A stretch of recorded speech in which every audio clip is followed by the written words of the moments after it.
Hi friends, ఈరోజు పట్టుదల అనే తమిళ్ సినిమా రిలీజ్ అయింది. ఇందులో హీరోగా అజిత్, హీరోయిన్గా త్రిష యాడ్ చేశారు. అలాగే అర్జున్, రెజీనా ఇంపార్టెంట్ రోల్లో పోషించారు.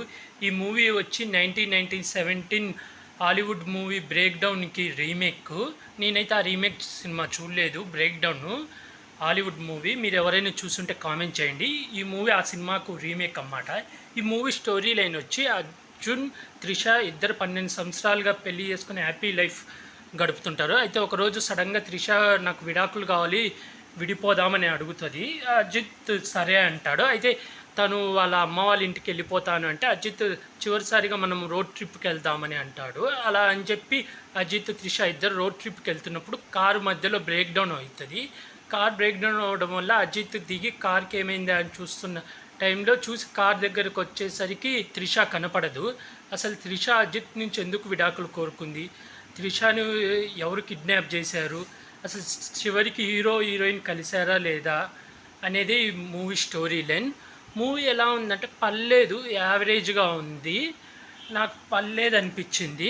ఫస్ట్ హాఫ్ అంతా కొంచెం త్రిష లవ్ స్టోరీ, వాళ్ళు విడిపోవాలనుకుండేది, అలా రోడ్ ట్రిప్కి వెళ్ళిపోవడం, అలా త్రిష మాయమైపోవడంతో కొంచెం ఇంట్రెస్ట్ వస్తుంది ఏమవుతుందా అని. ఇంటర్వ్యూలకు ఒక ట్విస్ట్ రివీల్ అవుతుంది.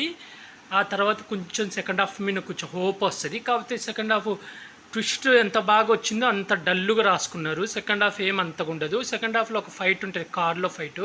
అది అజిత్ గారు రియల్గా చేశారు ఆ ఫైటు. అది మనకు ఆల్రెడీ యూట్యూబ్లో కూడా ఉంది దాని మేకింగ్ వీడియో. ఆ ఫైట్ అయితే చాలా బాగా తీశారు, అదైతే చాలా బాగుంది. బ్యాక్గ్రౌండ్ మ్యూజిక్ కూడా బాగుంది. అలాగే అర్జున్, రెజీనాకు ఒక బ్యాక్గ్రౌండ్, ఒక స్టోరీ కూడా చూపిస్తాడు, అది కూడా బాగుంది ఆ స్టోరీ.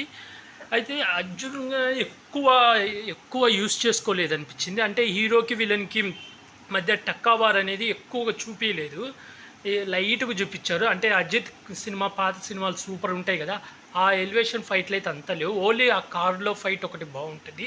అలాగే ఇంట్లో ఒక ఫైట్ ఉంటుంది, అది పర్లేదు. ఇంకా క్లైమాక్స్లో ఒక ఫైటు, ఆ క్లైమాక్స్ ఫైట్ అంతగా అనిపించలేదు, అంత హోప్ రాలేదు, హైప్ రాలేదు. ప్లస్ అక్కడ బీజిఎం కూడా అంత పేర్లేదు. ఓవరాల్ యాక్టింగ్ వైజ్ చూసుకుంటే అజిత్ అయితే చాలా బాగా యాక్ట్ చేశాడు. అలాగే త్రిష కూడా బాగా చేసింది. అలాగే రెజీనా అయితే తనను ఈ క్యారెక్టర్కి తీసుకోకుండా ఉంటే బాగుండి అనిపించింది. ఎందుకంటే అంత ఇంపార్టెంట్ ఏమి ఉండదు. అర్జున్కి కూడా పర్లేదు, ఉన్నంతవరకు బాగా చేశాడు. కానీ ఆ క్యారెక్టర్ కూడా అర్జున్ కాకుండా వేరే వాళ్ళని తీసుకుంటే బాగుండి అనిపించింది. ఓవరాల్గా ఈ మూవీ అర్జున్ కోసం, ఇది అజిత్ కోసం అయితే చూడాలి. అతను వన్ మ్యాన్ షో లాగా బాగా యాక్ట్ చేశాడు.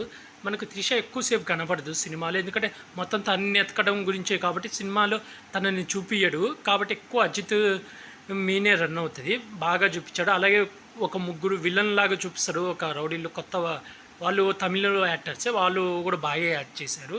ఈ సినిమా మొత్తం ఫారెన్లోనే తీశారు. లొకేషన్లు అయితే చాలా బాగున్నాయి, హాలీవుడ్ రేంజ్ లెవెల్లో బాగా తీశారు లొకేషన్స్. కాకపోతే కొంచెం ఇంకా ఇంట్రెస్ట్గా తీసుంటే చాలా బాగుండి అనిపించింది. ఎందుకంటే క్లైమాక్స్లో ఏం జరుగుతుంది అనేది ఈజీగా కనిపెట్టేస్తాము, అంత ట్విస్ట్ అనిపించదు. అలాగే ఇది బ్రేక్ డౌన్ మూవీకి రీమేక్ అంట. నేనైతే బ్రేక్ డౌన్ చూడలేదు. మీరు ఎవరైనా చూసుంటే మీకు ఆ మూవీకి ఈ మూవీకి పోలికలు ఏమున్నాయి కామెంట్ చేసి చెప్పండి. అలాగే డైరెక్షన్ కూడా బాగానే ఉంది. నేను ఈ మూవీకి రేటింగ్ వచ్చి 5కి 3 ఇస్తున్నాను. అలాగే ఇలాంటి మూవీ రివ్యూస్ కానీ, వెబ్ సిరీస్ రివ్యూస్ కానీ కావాలనుకుంటే నా యూట్యూబ్ ఛానల్ని సబ్స్క్రైబ్ చేసుకోండి friends. Like, share, comment, subscribe friends. Bye.